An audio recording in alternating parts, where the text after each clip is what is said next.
Graças e paz a todos, muito boa noite.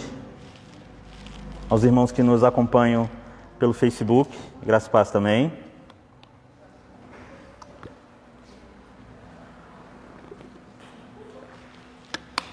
Vamos começar nosso culto, vamos orar. Amém?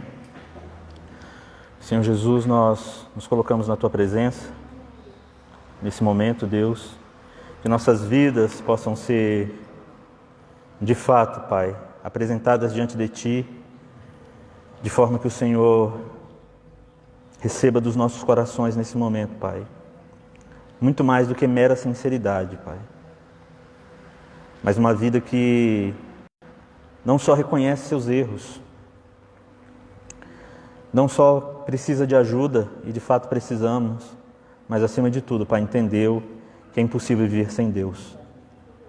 Que o objetivo do nosso culto, Pai, seja sempre esse, o reconhecimento da necessidade, não só de um Deus para resolver problemas, mas a necessidade de viver uma relação plena e integral contigo, Deus. E por isso nós iniciamos esse culto em nome de Jesus, Pai, amém. Queria que nós lêssemos Mateus 11, versículo 13 e 14, Marcos 11, versículo 13 e 14. E vendo de longe uma figueira com folhas, foi ver se nela, porventura, acharia alguma coisa. Aproximando-se dela, nada achou, senão folhas, porque não era tempo de figos. Então lhe disse Jesus: nunca jamais coma alguém fruto de ti. E seus discípulos ouviram isso. É muito importante que nós entendamos o significado desse texto. Talvez um texto que não seja, digamos, estranho para a maioria dos cristãos, mas que muitas vezes foge à nossa memória. Jesus está diante de uma planta que nessa época do ano deveria ter frutos. E ele, pelas folhas que ela apresenta, quando ela está carregada de folhas, naturalmente ela deveria ter figos para dar de comer. E Jesus, por conhecer o clima do local onde ele morava, onde ele nasceu, tinha essa expectativa. Isso aqui prova, inclusive, que Jesus tinha limitações, humanas, como 100% homem, 100% Deus. Porém, esse aspecto de Jesus se aperceber frustrado por aquela árvore apresentar algo e ela não ter esse algo para dar, deveria nos fazer pensar sobre algumas coisas. Por mais redundante que possa parecer, seria bom nós evitarmos alguns esquecimentos. A obra de Jesus está cheia de lições, de exemplos, dos quais nós deveríamos aplicar na nossa vida. Porém, muitas vezes, como eu já tenho dito em alguns momentos, não é que as pessoas não sabem.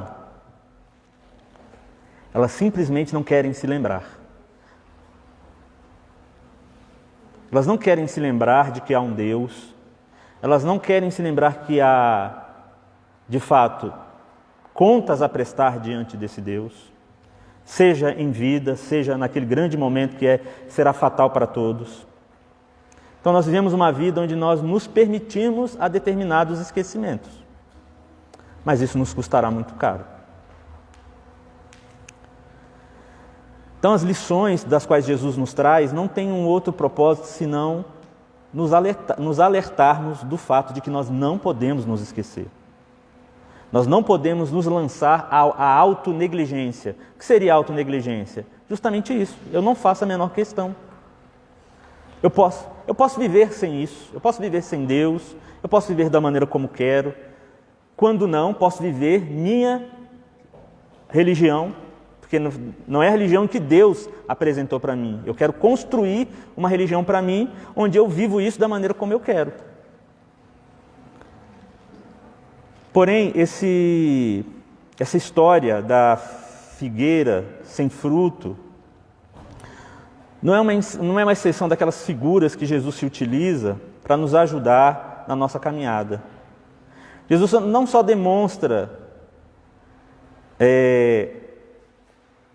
ter poder sobre a natureza, porque apesar dele se decepcionar com o fato de lá não ter fruto, logo adiante ele ordena que aquela figueira seque.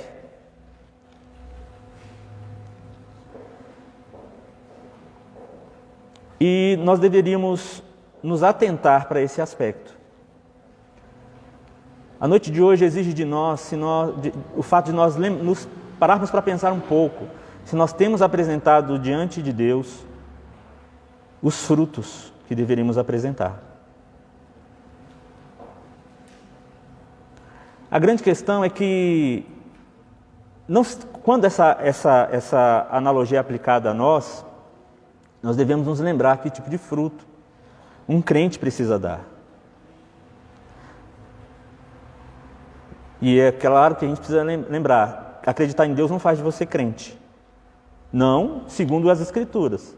O fato de acreditar num Deus da sua maneira não faz de você um cristão, não faz de você um filho de Deus. Você precisa acreditar no Deus que se revela nas Escrituras e crer no Deus que se revela nas Escrituras, e não no Deus que você criou para você. Então, por crermos nesse Deus, há frutos que nós deveríamos apresentar. Há um tipo de pessoa que nós deveríamos nos tornar. E a comparação de Jesus com a nossa vida em relação a essa figueira precisa nos constranger profundamente, porque muitas vezes nós estamos preocupados com N coisas, menos com o essencial. Menos com oferecer a Deus o que é de direito dele. Ele me deu a vida, Ele deu a vida do seu filho, Ele me deu substância, Ele regou, Ele alimentou, Ele fertilizou a vida de tal maneira que eu não tenho como negar Ele a esses frutos. Todo mundo aqui crê que é batizado com o Espírito Santo? Todo mundo aqui realmente crê na ação poderosa e transformadora do Espírito Santo? Então entenda, esse poder transformador do Espírito Santo não é para você falar em outra língua. É para que você possa manifestar frutos. Para que quando Deus botar a mão, Ele encontre. Que Deus encontre em nossas vidas os efeitos da salvação.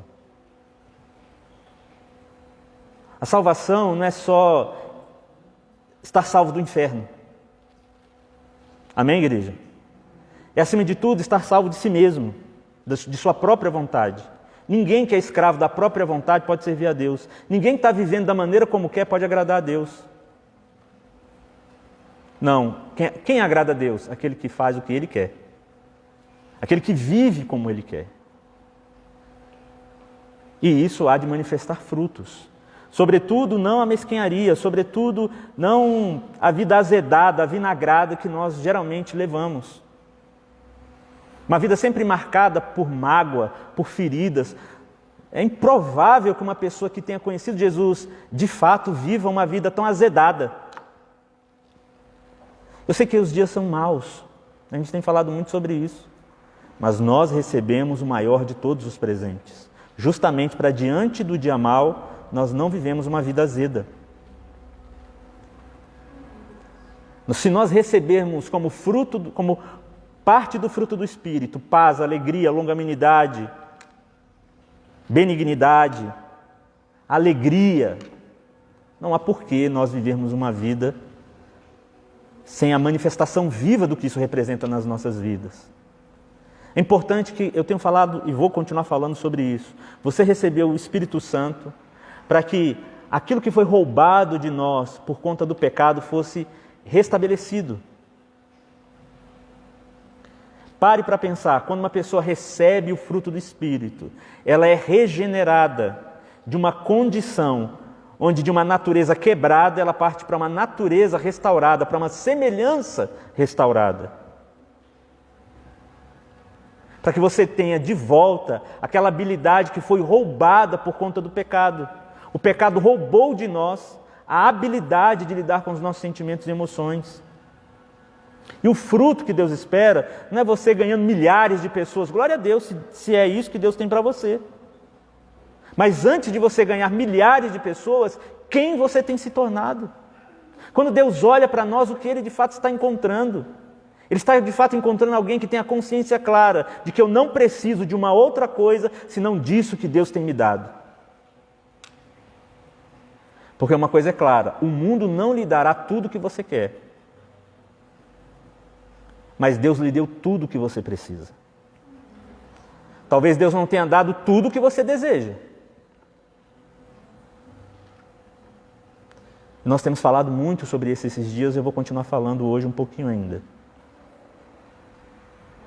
Mas eu queria que você pensasse essa noite, nesse início de culto, se você tem apresentado a Deus os frutos que lhe são dignos, mediante a obra que Jesus realizou. Pense só, Jesus não morreu para transformar a sua vida melhor no mundo. Não foi por isso que Jesus morreu. Jesus morreu para nos tirar do mundo. Jesus morreu para que nós nos tornássemos um tipo de pessoa que, por receber o Espírito Santo, se tornassem pessoas regeneradas na semelhança de Deus. Foi para isso que Jesus morreu. Jesus não morreu para você ser rico. Jesus não prometeu que ninguém seria rico. Jesus não prometeu que nós teríamos uma vida confortável. Mas Ele prometeu que, por termos nossas vidas alimentadas, umedecidas. Eu esqueci o termo, William. Quando a gente rega a terra, irrigar nossas vidas. Quando a gente fertilizar nossas vidas, para que nós tenhamos condição de apresentar o devido fruto. Ainda que nas dificuldades. É na dificuldade que o fruto aparece. É na dificuldade que uma planta... Eu quero que você pense na cena caótica de uma árvore, ainda dentro de uma semente, quebrando a terra para se tornar uma muda e para ter uma raiz profunda. Quando você vai observar o processo é caótico. Abre-se a semente, firma-se uma raiz, e ela vai quebrando o solo, encontrando firmeza, e depois vai se desenvolvendo. Aparentemente é caótico, mas o resultado é lindo. Quando você chega ali no pé de cajamanga e pega uma fruta amarela e doce. Ele tem esse direito. E você não pode negar isso a Ele. Porque você recebeu tudo o que é necessário para apresentar essa vida diante dEle. E se nós não temos apresentado essa vida, é porque nós temos escolhido o pecado. E o pecado, meus irmãos, não precisa ser necessariamente o estupro, o roubo, o uso de drogas. Não basta nós não termos uma vida determinada a dar frutos para Deus. Muitos de nós queremos dar frutos para o mundo, entregues ao padrão de sucesso segundo o mundo. Mas esse tempo de pandemia, esse tempo de juízo temporal de Deus tem nos mostrado que isso não resolve nada, que isso não é nada. Cada dia mais isso fica provado, que o tipo de expectativa que nós criamos no mundo vai nos matar e vai nos roubar a possibilidade de oferecermos frutos que dignifiquem a pessoa de Deus. Vamos ficar de pé em nome de Jesus. Queria que você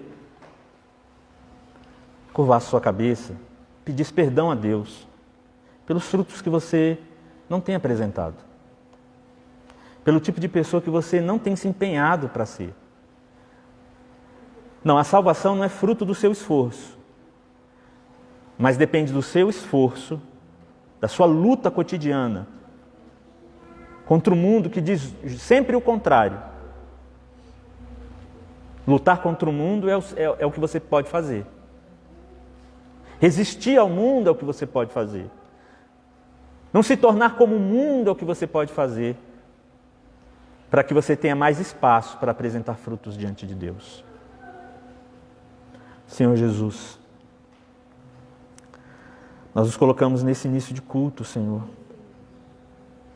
apresentando nossos corações, que de fato, Pai, foram adubados, foram enriquecidos, ó Deus, com a vida de Jesus Cristo,